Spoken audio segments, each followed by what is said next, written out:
We are now in conversation with NEC member Joy Maimela. She's, of course, also portfolio chair for basic education, just to unpack some of what has been discussed thus far. Good afternoon, Joy. Thank you very much for joining us. Good afternoon to you and good afternoon to the viewers at home. No, it's a pleasure to have you with us. Now, yesterday in the midterm report, your Secretary General reminded all of us that the ANC emerged as a product of a historical moment in the evolution of the resistance against oppressive forces. He also went on to remind us of the ANC's ability to adapt to demands of any moment.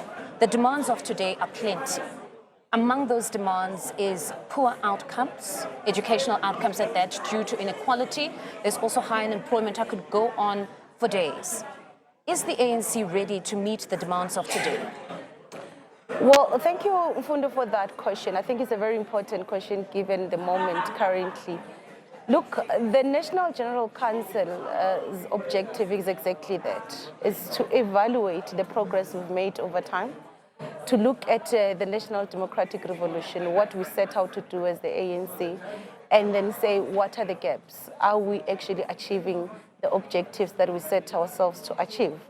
When you speak about, for example, poor educational outcomes in the basic education sector, we, in the other area where I'm deployed, have deliberated on some of the challenges that actually brings about the poor outcomes. And that includes, of course, your infrastructure challenges. The schooling infrastructure is old.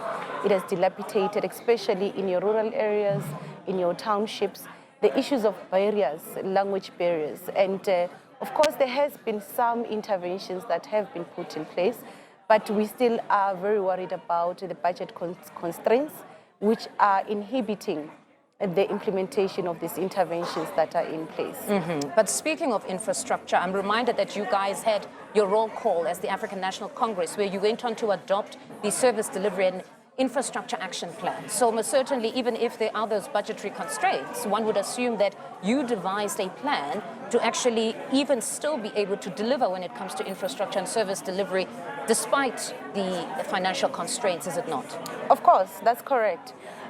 This action plan was actually looking at the constraints that exist. Yeah. And it was enabling us to say, within these constraints, what is possible?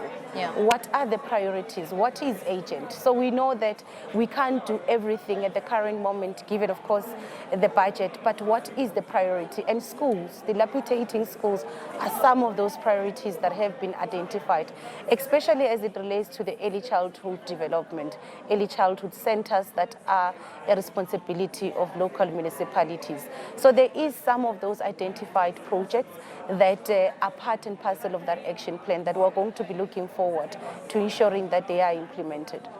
Now, among the many demands that the ANC is now required to meet is the demand to address corruption. And we heard the president yesterday, when speaking around corruption, also speaking about the need to do away with unnecessary outsourcing. That when it comes to procurement, in as much as he didn't criticize procurement in its entirety, preferential procurement at that, because it is a necessary tool to ensure there's transformation and give others an equal level with others in the space of business or as industrialists. But he did criticize that unnecessary outsourcing. What is your position? You're relatively a young person in the African National Congress. What is your position around procurement, which many have said remains that necessary tool for infrastructure, necessary tool for transformation? Look, the discussion, it's around tenders. Yeah. And the president, when he flagged the issue, was saying in his discussion with the Auditor General indicated that some of the corruption cases, majority of them in the public service, actually emanates from the tendering system. So there are issues with the tendering system, and this also borders on corruption itself.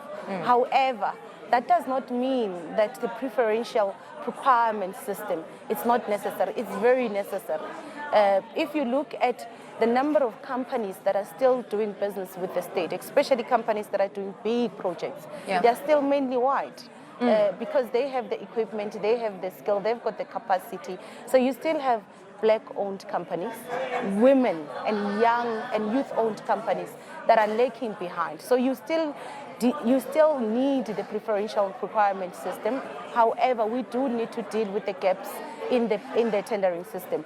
The commission is currently actually discussing that. That is something that is also coming out strongly in the commissions as we're in commissions now. Which aspect of it? The need to distinguish between preferential procurement in its entirety and just the outsourcing of the menial stuff, which should be the function of these departments. How is that conversation being handled? That is both. Yeah. Firstly, that we need to build state capacity. That means you need to stop outsourcing very small, because also what the president was saying, and this is the discussions in branches, is that it does not assist with job security when you outsource very small services that municipalities ought to be doing themselves. And on the other side, we're also looking at the tendering system on how it is enabling corruption in other instances. There is suggestions of digitizing the entire process, and how when you submit a tender document, how can we ensure that it goes digital so that you eliminate some human elements that actually enables corruption. So there is those discussions on the overall, the comprehensive tendering system, or the comprehensive means or ways in which the state requires goods and services. Interested to hear the outcomes thereof. Joy, thank you very much for joining us on the program. That's NEC member Joy Maimela speaking to us. Of course, she's also portfolio chair for the Committee on Basic Education.